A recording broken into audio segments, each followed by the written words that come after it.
I'm just going to come right out and say it. Regional rail, to me, is the most important kind of public transportation right after your base level urban transport in the form of buses or trams. Regional rail can bring cities and the countryside together in a way that's comfortable, fast, efficient, and easy to use, provided you operate it the right way and give it sufficient infrastructure. One area particularly worth examining when it comes to regional rail operations is the Berlin-Brandenburg mega-region of northeastern Germany.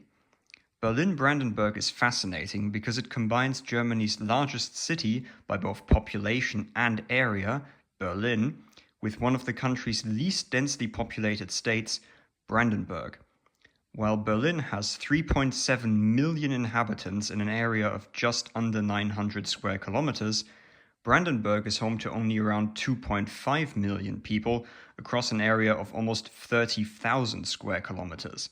That's the same size as the country of Belgium. And on top of that, Berlin is quite far away from other major German cities, the closest ones being Leipzig, Dresden, and Hamburg, none of which are directly connected to Berlin by regional trains. This means the regional rail lines serving Berlin have no other major city to anchor themselves to, and instead, these lines are faced with a service area about as diverse as they come.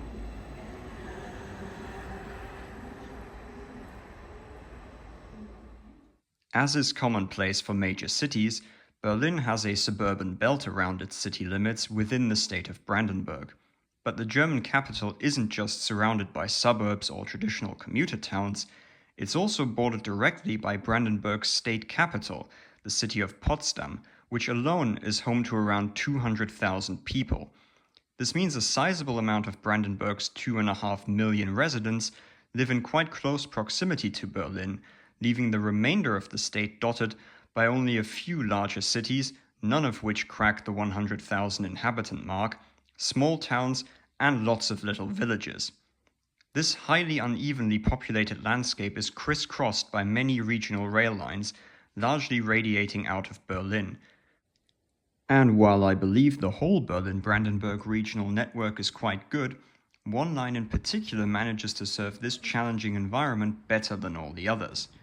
So in this video we're going to take a look at said line, a great example of regional rail tying a massive city, several smaller cities, little provincial towns and literal villages together, all along a single corridor and with the appropriate frequencies. Let's go for a ride on Berlin-Brandenburg's regional express line RE1. The RE1 primarily forms an east-west regional rail backbone across Berlin-Brandenburg. It's an unusually complicated operation by German standards, featuring multiple service patterns with differing termini.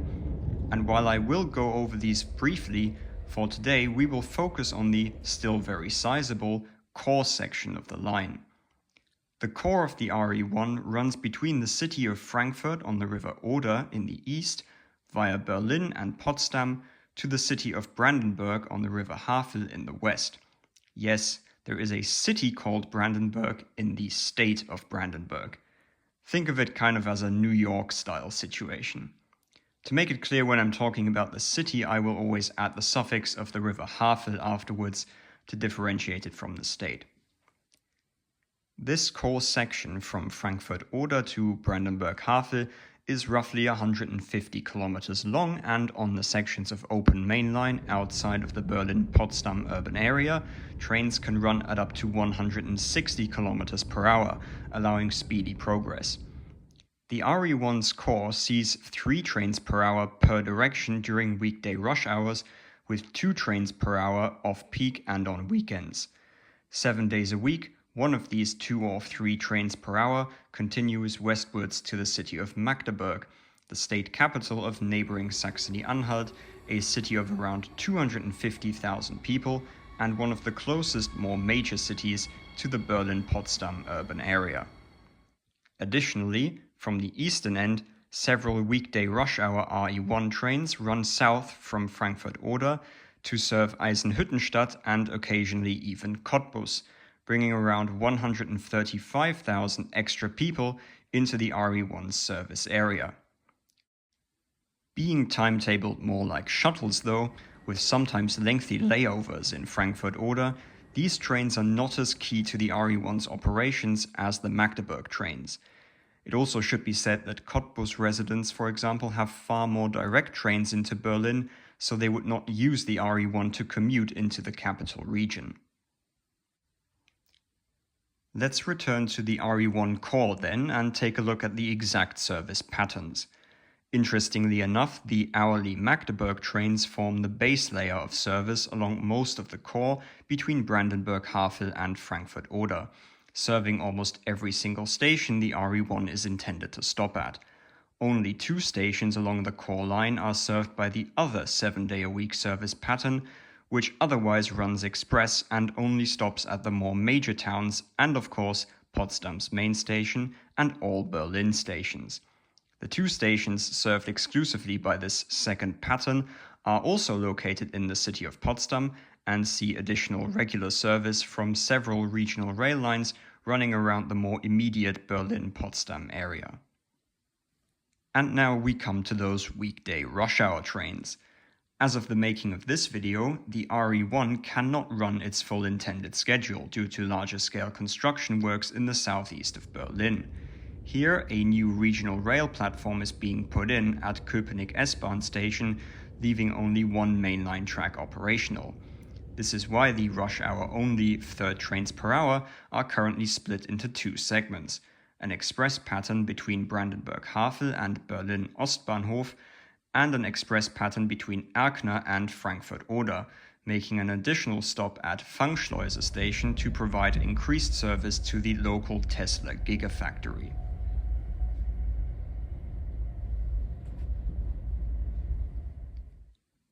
Looking at the complete route diagram, we see that most small towns and villages get hourly RE1 service that allows the traveler to reach every other station along the line directly, except for those 2 minor Potsdam stations. All the busier stations get 2 or 3 RE1s per hour though, and this doesn't just include the termini or big city stations, but also places like Fürstenwalde or Werder, smallish provincial towns which are becoming true commuter towns or even suburbs through the RE1 service.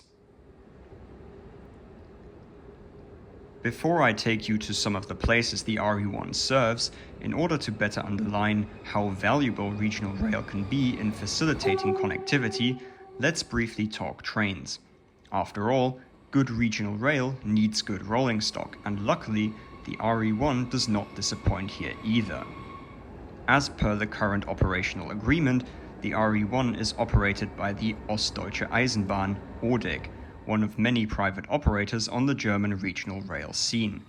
Upon taking the line over from DB Regio, ODEG introduced new Siemens Desiro HC EMUs in both 4 and 6-car variants. The 4-car units are typically operated in pairs, providing massively improved per-train capacity over the locomotive-hauled DB Regio consists, which always maxed out at 5 coaches. The Desiro HCs have a top speed of 160 km per hour and are very smooth-running vehicles. Inside, the space is quiet, the seats are totally fine for the journeys usually undertaken on the RE1, and passenger information is very clear both visually and in terms of announcements. Additionally, ODEG has ordered their Desiro HCs with special varied entrance heights on one of the intermediate coaches, allowing step-free access from both 55 cm and 76 cm platforms, something that is unique to the ODEG Desiro HCs as far as I'm aware. All around, these are very solid trains.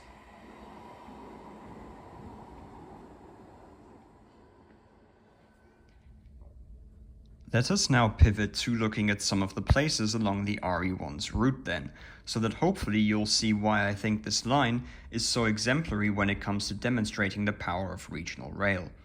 We'll visit 3 different places that are directly connected by the RE1 to one another, and of course to the big Berlin-Potsdam urban area.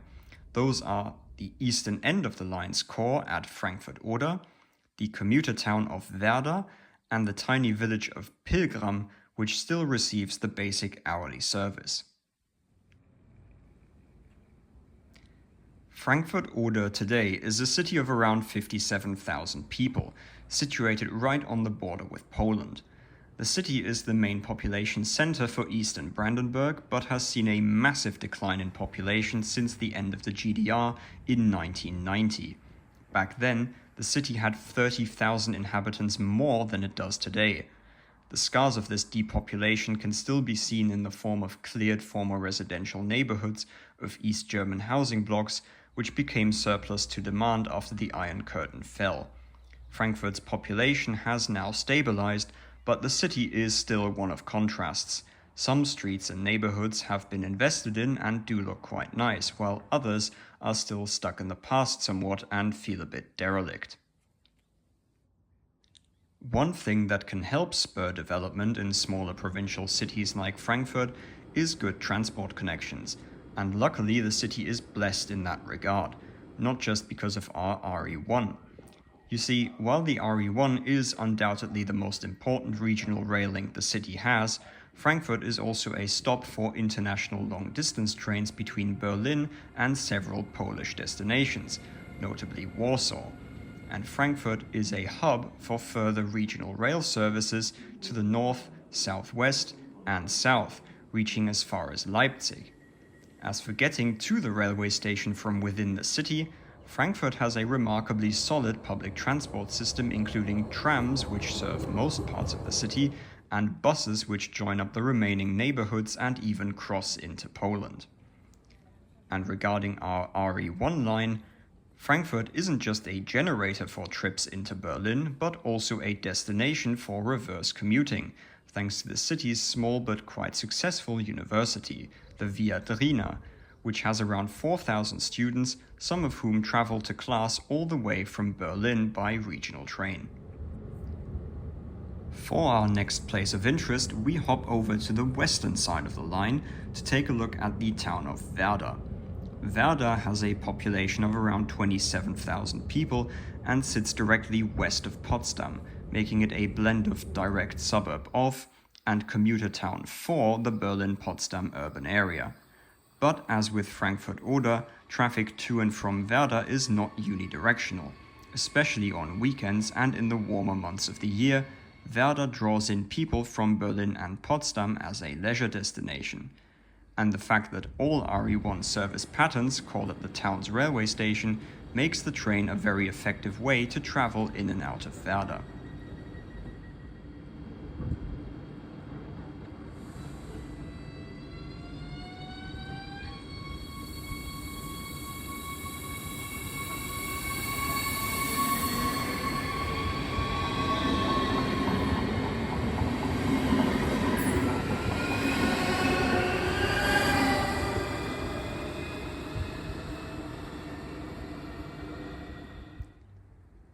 But as Werder is too big for everyone to just walk to the station, there needs to be adequate public transportation to get people to the train or from the train to wherever they want to go across town. Luckily, Werder is quite well served by buses running not just to all parts of the town itself, but also to neighboring towns, to the city of Potsdam, or further afield. I personally really recommend visiting Werder should you ever find yourself in Berlin or the surrounding area, as the old town here has got to be one of the most charming in all of Brandenburg. Situated on an island in the waters of the river Havel, you can wander beautiful old narrow streets, enjoy looking around the two churches on the island, historic buildings, and the preserved windmill, and really just relax and unwind in this picturesque little place. During the summer season, there will be plenty of restaurants open and even boat service on the river Havel. And thanks to the RE1's frequent trains and good local bus coverage, access is quite easy at any time. But a city of 57,000 and a commuter town of 27,000 are pretty obvious stops for regional trains, and while important to the RE1's ridership and coverage, we'd expect them to be served by our Desiro HC EMUs. What we might not expect is for those same trains to serve our last place of interest, Pillgram. Pillgram is a village of just 670 residents, located about 10 kilometers west of Frankfurt-Oder. And while it only receives one train per hour per direction, when you consider the tiny size of the settlement, even that is commendable. In other parts of Germany, let alone other countries in Europe, it is normal for trains to no longer stop in villages like these, even if they are situated right alongside the tracks.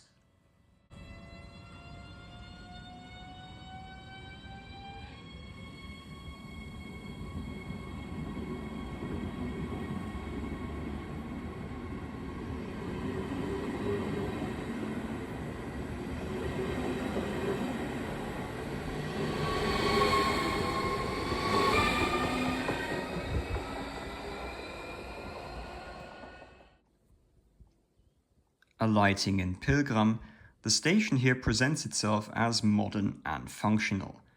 It contains a footbridge, something many other small stations along the line lack because they are typically located around level crossings, and now in spring the eastbound platform of Pillgram is flanked by beautiful blooming trees. Trains that don't stop pass the platforms at the full line speed of 160 km per hour. This isn't actually my first time here.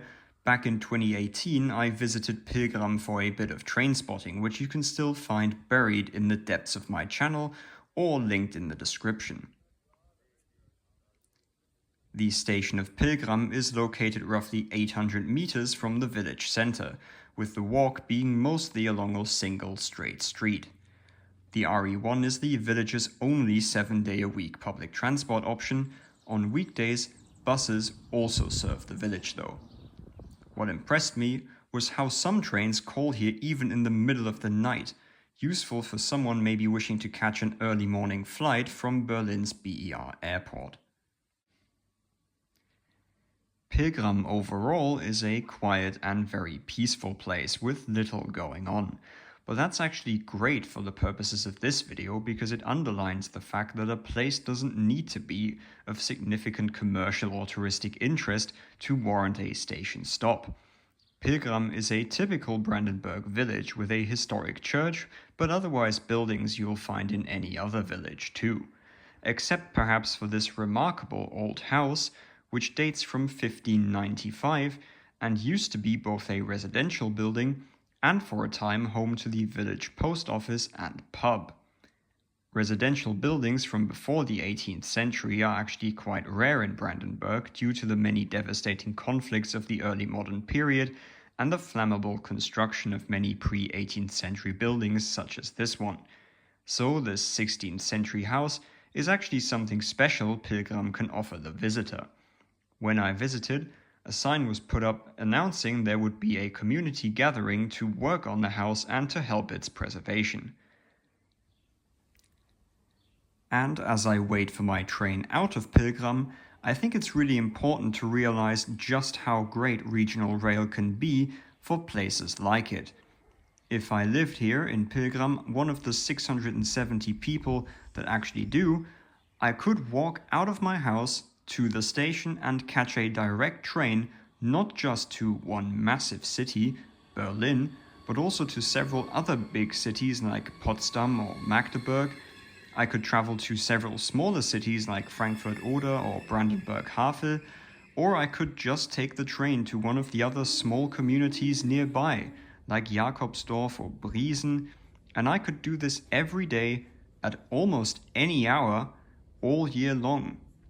That is a level of connectivity only regional rail can reliably enable and comfortably provide, and Berlin-Brandenburg's RE1 really is a gleaming example of it. Give it a ride and explore some new places if you're in the area. Thanks for watching, and I'll see you next time.